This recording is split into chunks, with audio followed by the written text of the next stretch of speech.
সম্মানিত সাংবাদিক বৃন্দ, আমরা নোয়াখালীবাসীর পক্ষ থেকে বর্তমান অন্তর্বর্তী সরকারের কাছে দাবি জানাচ্ছি। আমরা নোয়াখালী থেকে ঢাকা আসার জন্য নিরাপদ যাতায়াতের জন্য ট্রেনের বিকল্প নেই। এক সময় নোয়াখালী থেকে ঢাকা আসার জন্য 3টি ট্রেন ছিল। কোন চক্রে মহলের কারণে এই ট্রেনগুলো পর্যায়ক্রমে বন্ধ হয়ে গিয়েছে।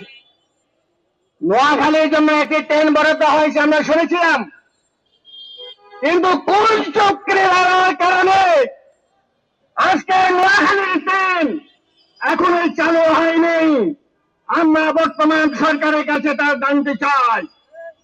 তাই আজকে আমরা দাবি করছি, আগামী 1 মাসের মধ্যে এই ট্রেন চালুর ব্যবস্থা গ্রহণ করুন, নয় এমন আন্দোলন সৃষ্টি করা হবে যে আন্দোলনের কারণে আপনারা বাধ্য হবেন আমাদের জন্য ট্রেন দিতে। সুতরাং আমরা চাই আন্দোলন নয়, স্বাভাবিকভাবেই আমাদের দাবি পূরণ হোক, আমাদের দাবি পূরণ করবেন এই প্রত্যাশা রেখে আমার কথা শেষ করছি। আসসালামু আলাইকুম ওয়া রাহমাতুল্লাহ।